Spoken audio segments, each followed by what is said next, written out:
Hello student, कैसे हैं आप सब। उम्मीद करता हूँ आप सब अच्छे होंगे, मस्त होंगे, बेहतर होंगे, आपकी पढ़ाई बेहतर चल रही होगी। बच्चों, क्लास 12 केमिस्ट्री एनसीईआरटी में चैप्टर 6 भी साथ में चल रहा है और आगे ऑर्गेनिक केमिस्ट्री भी चलता रहेगा। बिल्कुल आप चिंतित ना हो। और चैप्टर 6 भी आपका रनिंग में है बच्चों, ताकि इधर का भी कोर्स धीरे धीरे चलता जाए। और मैं आपको बता देना चाहता हूँ, जो चैप्टर 1 से लेकर के जो भी 6 चल रहा है उसका अलग से प्लेलिस्ट बना है। चैप्टर 10 से जो ऑर्गेनिक केमिस्ट्री मैंने पढ़ाया वो अलग से प्लेलिस्ट मैंने बना दिया है। तो चलिए शुरू करते हैं बच्चों। सबसे पहले आपको यहाँ पर आज का जो हमारा टॉपिक है ढलवा लोहा है बच्चों। ढलवा लोहे का निष्कर्षण कैसे करेंगे बात्या भट्टी के सहारे से, इस पर हम चर्चा करेंगे। इसके पहले हमने फर्स्ट वीडियो में आपको समझाया था आयरन यानी लोहा के बारे में। इसके बाद लोहा का जो हमारा अयस्क था, प्रमुख जो भी अयस्क, जैसे मैग्नेटाइट, हेमेटाइट, लिमोनाइट, सिडेराइट, ये सब चीज़ हमने आपको विधिवत समझाया था। और उसमें हमने सांद्रण जो है 3 विधियों से समझाया था कि इसका सांद्रण हम कैसे कैसे कर सकते हैं। सांद्रण की विधियां वहाँ पर हमने समझा दी थी। हालांकि सांद्रण जो हम इसको गुरुत्वीय पृथक्करण विधि से करते हैं। जैसे हमारा ढलवा लोहा है तो ढलवा लोहे का निष्कर्षण में जो सांद्रण पढ़ा जाता है बच्चों, सांद्रण, तो उसको हम गुरुत्वीय पृथक्करण विधि से कर देते हैं, ताकि जैसे सांद्रित अयस्क को यदि हम निस्तापन करना चाहें तो निस्तापन करके प्रगलन कर लेते हैं। तो प्रगलन में ही आता है बच्चों ढलवा लोहा, है ना। ढलवा लोहा का बात्या भट्टी विधि। पहले तो बहुत ज़्यादा क्वेश्चन पूछा जाता था एमपी बोर्ड में, लेकिन इस साल तो एमपी बोर्ड से हटा है। लेकिन अदर स्टेट के बच्चे इसे पढ़ें, बेहतर रूप से समझें किस प्रकार से रासायनिक अभिक्रिया संपन्न होती है, कितने डिग्री सेल्सियस पर कौन सा अभिक्रिया संपन्न होता है, उसके बारे में चर्चा करेंगे। तो सबसे पहले आपको इस भट्टी के बारे में समझना पड़ेगा बच्चों। ये जो आपको भट्टी दिख रहा है, इसके बारे में आप यदि विधिवत समझ गए तो फिर आपको कोई दिक्कत नहीं होगी, आसानी से इसे आप तैयार कर सकते हैं। तो देखिए, इसके भट्टी के बीच वाले भाग में चौड़ा है और किनारे भाग पर थोड़ा सा पतला है। ऊपर नीचे सकरा है, बीच वाला भाग जो है मोटा है। मोटाई में ज़्यादा है, देख सकते हैं आप लोग। मोटाई जो बीच वाला बात्या भट्टी है, बात्या भट्टी का डायग्राम ही ऐसा होता है बच्चों। बीच वाला भाग चौड़ा होता है और जो ऊपर नीचे वाला भाग होता है सकरा होता है। यहाँ पर देखो, ये आपको बात्या भट्टी दिख रहा है ना, ये चिमनी के आकार का होता है। और इसके बाहरी भाग की बात करें तो बाहर जो है इस्पात की एक प्रकार से पतली चद्दर से पूरा कवर रहता है, यानी बाहरी परत इस्पात की जुड़ी हुई चादरों से बनी होती है। जो अंदर होता है बच्चों, अग्निशय ईंट होते हैं। अग्निशय ईंट, अब आप कहोगे अग्निशय ईंट कहाँ हम देखें सर, तो आप चले जाना ढाबा में। ढाबा आप देखोगे, ढाबा किसी भी नॉन वेज कहीं भी आप चल जाओ, यदि वहाँ लकड़ी से खाना बन रहा है, लकड़ी से, तो अंदर जो है ईंटे से पूरा उसको जो भट्टी बनाई जाती है जहाँ पे खाना बनता है, ईंटे से बिल्कुल बनाया जाता है। बाहर से मिट्टी से लिपाई पोताई जो भी रहेगा या तो सीमेंटेड रहेगा, लेकिन अंदर ईंटा से बेहतरीन रूप से उसको डेकोरेट किया जाता है। एक के बाद एक और बढ़िया आकार का बनाया जाता है, ताकि ज़्यादा से ज़्यादा इस पर हम आग जला सकें, मतलब लकड़ी जला सकें। कोयला भी जलाते हैं लोग बाग। तो अंदर अग्निशय ईंटें होती हैं, मतलब ये जो चिमनी होता है बाहर तो आपको दिख रहा है ये इस्पात का बना होता है, कई चद्दरें होती हैं जिसको हम कनेक्ट कर देते हैं। लेकिन अंदर जो होता है अग्निशय ईंटों का बना होता है। सह का मतलब जितना टेम्परेचर सह सके। ऐसा मान लीजिए मैक्सिमम टेम्परेचर मान लो 1500 डिग्री सेल्सियस तापमान है, तो उतना वो सह सके, ऐसा नहीं कि फिर वो पिघल जाए। और इसके साथ साथ यदि हम बात करें, बीच वाला भाग चौड़ा होता है और ऊपर नीचे वाला भाग सकरा होता है। यदि मैं बात करूं इस चिमनी की जो ऊंचाई कितनी होती है, लगभग 40 मीटर ऊंची होती है। ये जो बात्या भट्टी है, इसकी जो चिमनी होती है लगभग 40 मीटर ऊंची होती है। जो भाई चौड़ाई की मैं बात करूं तो इसका जो व्यास होता है 5 से 8 मीटर का होता है। सबसे चौड़े भाग की बात करता हूं, जैसे मध्य वाले भाग की बात करता हूं कि इसकी जो चौड़ाई है लगभग 5 से 8 मीटर होता है बच्चों। इसकी ऊंचाई कितनी है, लगभग 40 मीटर ऊंचाई है। मध्य वाला भाग जो व्यास है इसका 5 से 8 मीटर का है, ठीक है। ऊपर नीचे वाला भाग सकरा होता है। ऊपर जो ये दिख रहा है ना, ये कोन है। क्या कोन? दोहरा कप कोन। दोहरा कप कोन का मतलब ये होता है बच्चों कि यहाँ से गैस बाहर ना निकल सके और हम जो भी पदार्थ डालना चाहें डाल भी सकते हैं। यहाँ से गैस, दोहरा कोन का मतलब ये होता है, इस प्रकार से अरेंज होता है ये कि यहाँ से गैस बाहर भी ना जा सके, जैसे पदार्थ डालते समय वो खुल जाए और जैसे पदार्थ गिर गया नीचे वो सीधा सीधा बंद हो जाए। कि गैस भी, नहीं तो पता चला हम टेम्परेचर दे रहे हैं, गर्म कर रहे हैं और वो भाप बनकर निकलता जा रहा है।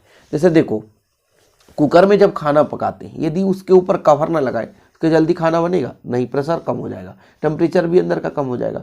वही कंडीशन इसमें भी भाई, बाहर से गैस ऐसा नहीं। हाँ, अवांछनीय गैस के लिए यहाँ पर एक छिद्र बनी होती है, यहाँ से मान लो, यहाँ से साइड से इसको यहाँ पे दर्शाया गया है, गर्म गैस है निकलने के लिए बाहर से छिद्र बना दिया जाता है, निकलता रहता है। अब बच्चों ये संपूर्ण प्रक्रिया है, थोड़ा सा मैंने इसका वर्णन बता दिया। नीचे वाला भाग देख सकते हैं, यहाँ पर टॉयर लगा रहता है, टॉयर की सहायता से गर्म हवा भेजा जाता है। टॉयर का मतलब एक यहाँ से साइड से पाइप लगा दी जाती है, इसके चारों ओर, इधर भी लगा रहता है और इधर भी टॉयर लगा रहता है, ठीक है, इधर भी, इसके चारों ओर टॉयर लगा रहेगा ना, तब तो गर्म, मतलब यहाँ से गर्म हवा भेजने का एक पाइप लगा है, टॉयर जिसे बोलते हैं, इसकी सहायता से हम गर्म हवा भेजते हैं। जब गर्म हवा भेजते हैं तो निम्नलिखित रासायनिक अभिक्रिया संपन्न होगी, वो आगे हम समझाएंगे आपको।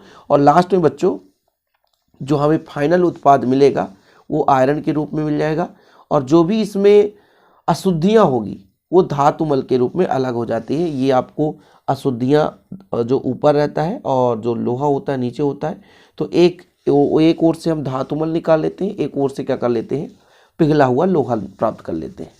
तो इसको हम क्रम से आपको समझाएं थोड़ा सा। फिर से आप देखो कि यह चिमनी के आकार की भट्टी होती है बच्चों, चिमनी के आकार की भट्टी, ठीक है। बाहरी भाग जो है इस्पात की जुड़ी हुई चादरों से बनी होती है।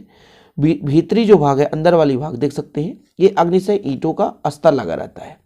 लगभग इसकी ऊंचाई 40 मीटर होती है। सबसे चौड़े भाग की यदि व्यास की बात की जाए तो 5 से 8 मीटर होता है, और भट्टी का सबसे चौड़ा वाला भाग बीच में है और ऊपर नीचे वाला भाग थोड़ा सा कम चौड़ा होता है। भट्टी के ऊपर वाले भाग पर दोहरी कप कोन की व्यवस्था होती है, जिससे गैस जो है बच्चों सिंपल तरीके से, मतलब जो भी अंदर बने तो कार्बन डाइऑक्साइड वगैरह तो गैस चला जाए, नहीं ऐसा ना हो कि कोई भी गैस बाहर निकलता जाए, मतलब ज़्यादा मात्रा में भाप वगैरह बाहर ना निकल पाए। यहाँ पर दोहरी कप कोन का अर्थ मैं फिर से एक बार समझा देना चाहता हूँ कि दोहरी कप कोन में क्या होता है कि बिना गैस को बाहर निकाले पदार्थ को अंदर डाल सकते हैं, ये इसका काम होता है। बाकी तो उसमें एक नली भी लगी रहती है जहाँ से गैस बाहर निकल सकता है, जरूरी नहीं रहता। कुछ बातें भट्टी में यहाँ से ही आप निकाल सकते हो, कुछ अलग से लगा रहता है, कोई दिक्कत नहीं है। तो जो हमारा दोहरी कप कोन होता है, यहाँ पर बच्चों बिना गैस को बाहर निकाले उस पर हम पदार्थ डाल सकते हैं, इसलिए इसको हम दोहरी कप कोन कहते हैं। सिंपल है। नीचे जो है टॉयर लगा रहता है, जिसकी सहायता से हम गर्म हवा अंदर डालते हैं, और जब गर्म हवा अंदर डालते हैं बच्चों तो विभिन्न प्रकार की रासायनिक अभिक्रिया होती है, जिससे धातुमल अलग हो जाता है और पिघली हुई लोहा अलग हो जाता है, ठीक है। तो इसके लिए अभिक्रिया संपन्न कराते हैं। सबसे पहले हम देखते हैं बच्चों कि कार्बन जो होता है, जो भी हमारे पास लोहा में अशुद्धि कार्बन है, तो सबसे पहले जो कोक है वो गर्म होता है बच्चों और ऑक्सीजन के साथ क्रिया करता है। जो कार्बन है ऑक्सीजन के साथ क्रिया करता है, वो कार्बन डाइऑक्साइड बनाता है, CO2 बना लेता है। फिर बच्चों ये जो कार्बन है वो कार्बन डाइऑक्साइड के साथ क्रिया करता है, CO2 के साथ क्रिया करता है लगभग 1500 डिग्री सेल्सियस ताप पर, और कार्बन मोनोऑक्साइड बनाता है बच्चों, ठीक है। इतना क्लियर है कि भैया पहले हमारा जो कार्बन है वो ऑक्सीजन से क्रिया करके कार्बन डाइऑक्साइड बनाता है, और कुछ मात्रा में कार्बन डाइऑक्साइड नली लगी रहती है, बाहर जाता है बच्चों, और जो कार्बन डाइऑक्साइड है वो कार्बन से क्रिया करके कार्बन मोनोऑक्साइड बनाता है। अभी जो कार्बन मोनोऑक्साइड है 600 डिग्री सेल्सियस ताप पर ये घटना हो जाती है। 600 डिग्री सेल्सियस ताप पर ये कार्बन मोनोऑक्साइड है वो फेरिक ऑक्साइड से क्रिया करता है, क्योंकि हम फेरिक ऑक्साइड लेकर चल रहे हैं, निष्कर्षण पढ़ रहे हैं, तो Fe3O2, ठीक है, इससे क्रिया करके आपका 2FeO बनाता है, फेरिक ऑक्साइड बना लेता है। सिंपल है, ठीक है, उसे फेरिक नहीं होगा, फेरस हो जाएगा, तो CO2 हो गया, ठीक है। अब ये बच्चों फिर से अब घटित होगा, ठीक है। ये फेरिक ऑक्साइड था Fe2O3, मैंने गलत कर दिया, Fe2O3, देखो यार Fe2O3 हो, ये फेरिक ऑक्साइड है, फेरस ऑक्साइड है, कन्वर्ट हो गया, 2 है यहाँ पे तो 2 का मल्टीप्लाई कर दिए। अभी जो फेरस ऑक्साइड है FeO, फिर ये टूटेगा बच्चों, और फिर से ये कार्बन मोनोऑक्साइड से क्रिया करा दो, तो ऑक्सीजन को उठा करके Fe को अलग कर दिया और कार्बन डाइऑक्साइड अलग हो गया, ठीक है। ये चीज़ होता है, ये लगभग 750 डिग्री सेल्सियस तापमान पर क्रिया हो जाती है। इसके बाद हम बात करते हैं जैसे हमारे पास चूना पत्थर वगैरह, जिसे हम मान लीजिए कहाँ से प्राप्त करते हैं, ज़मीन से प्राप्त करते हैं, नहीं खोद करके निकालते हैं सब चीज़ें। तो चूना पत्थर भी रहता है, तो चूना पत्थर में कैल्शियम कार्बोनेट होता है CaCO3। ये जब टूटता है लगभग 1000 डिग्री सेल्सियस ताप पर, तो बच्चों ये कैल्शियम ऑक्साइड बनाता है और CO2 अलग हो जाता है।